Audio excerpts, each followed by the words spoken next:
the Young Turks Mentors. It's time now to bring on our next speaker. He's worked for leading organizations like Vodafone, Citigroup, Ernst & Young in leadership roles of management consulting, information technology, and business operations.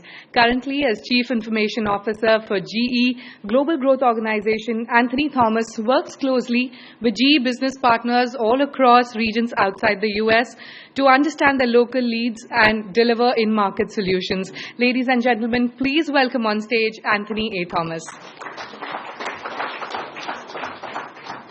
Every startup is different. Everything that you do is going to be very different. What is right for one person might not be right for the other person. So what I'll try to do is I'll kind of cover a few key themes that might be applicable to you, but I do know that as we go forward, we can have specific conversations about what is it that you want to do and how you want to do. I think the opportunity is the most important thing that you have.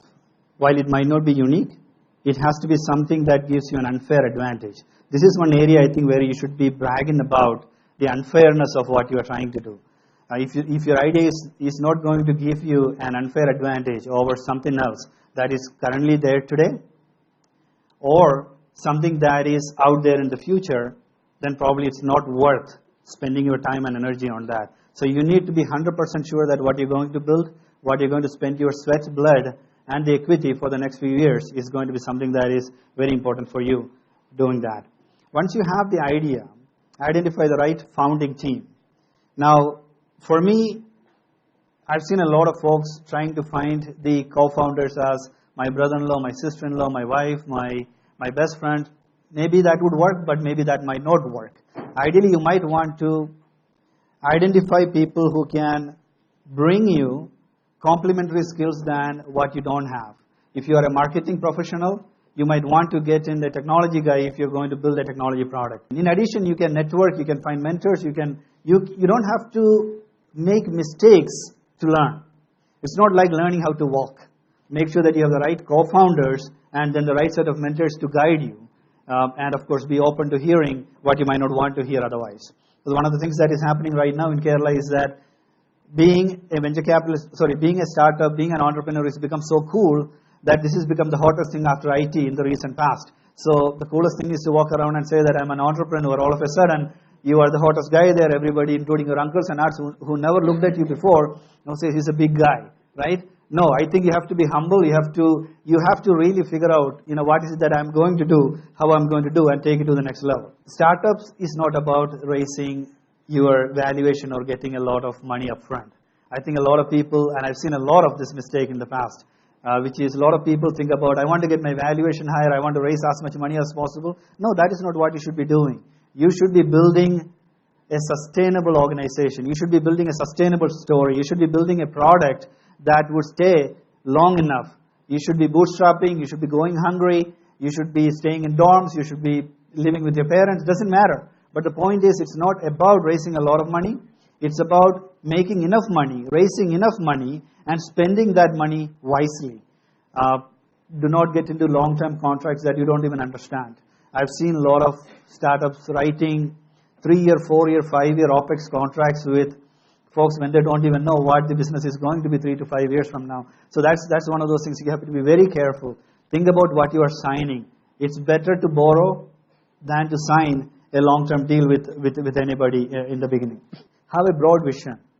Think about where you want to be 5 years from now. Act like that. Behave like that. But you should also be realistic about the commitments you're making. That commitment could be about what you promise to a customer. If you promise that you're going to deliver something, you must deliver.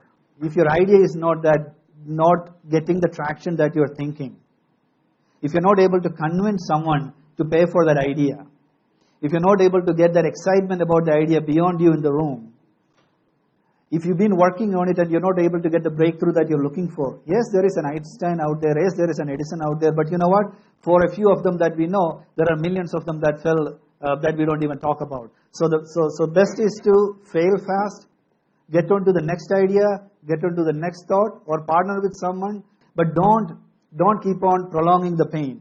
Be agile, be adaptable. Read the tea leaves. You got to be very customer centric. This is the most important thing. What you're building is for your customer. He's the guy who pays your check. The more you know your customer, the more you know your product. The more you know your product, you can make it better. Risk management is something that startups tend to ignore a lot.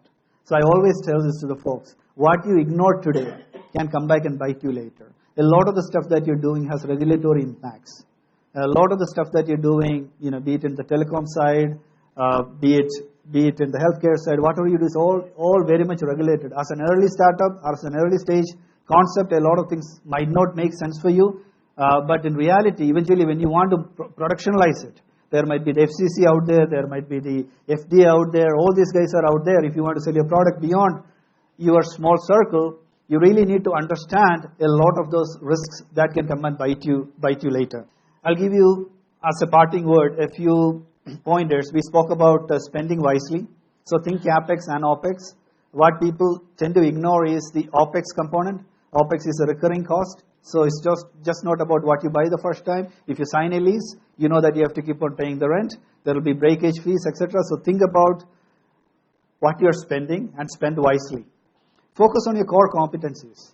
Don't try to build everything that the other guy can give you. Don't try to build a training organization when you can go and hire a training team who can train for you. Don't try to build an infrastructure team when you can probably be on the cloud and do a lot of those things, for relatively free, or you could even get it cheap. Try to leverage what you get from the government ecosystems, like the incubation centers in Kerala, etc. So get what you can get rather than trying to build it all yourself from bottom up. A lot of companies that want to start up as a product company end up as a services company and never go anywhere. Because the easiest way to make money is to do services. And they think that if I do a few services here and there, I can make enough money to keep on going. But in reality, what happens is that you are actually taking time away from what you really should be doing, which is building your product and building the company. So I tell folks, please don't use service as a crutch. If you want to be a services company, all the power to you. That's what you should be. You should be focusing on building a team. Decide fast. People are afraid to make decisions. But you also know that another decision is to correct the wrong decision that you made. So keep on making decisions and make these decisions quickly. Don't wait on all the data. Because what you think right now might not be right 3 months from now when you have a different set of data. So make that decision right now, do it, keep moving, and then when you feel that that decision might not have been the best decision you did, please go back and correct that right then and there. Money is easy to come by. When you have a good idea, there are a lot of people who will throw money at your product, money at your company. But you know what? That's only the early stages. If you're not successful, of course, they'll come and claim their pound of flesh later. But in reality, what these folks are missing is a network to get the right guidance and mentorship, learn how to scale up to the level beyond a prototype. Most of the startups can get up to a prototype level. Beyond that, people really struggle. Now, you can't learn from the mistakes and keep going because you will never get there. So it's better to learn from people who've been there, get paying customers very early on. And that is a real litmus test. If someone is going to buy that product from you, even at that early stage, when you really don't have a full-fledged product with all the bells and whistles, that shows the validity of your idea. That shows that someone is willing to pay for it. Now the beauty of that is you can literally build your product on the customer's dime. You keep on doing that, then what happens is at the end of the day, you're really not struggling. You really don't have to liquidate a lot of the equity that you have. You keep on building your company from bottom up. So try to see if you can sell it. Try to see if you can sell the concept even before you have the full product. Thank you, and thank you for the opportunity. A mentor is not your lover. A mentor is not your better half. A mentor, please have a professional relationship with your mentor. India is like third when it comes to the startup ecosystem as of now. And the kind of investments that has happened in the last year, according to the report that has been published by NASSCOM, we stand at $3+ billion in 2015 alone. You know a mistake most entrepreneurs do? Is they want the guy with the gray hair to be their mentor. They won't hire him on the team. You know how much wisdom and achievements and insight and experience you're losing out?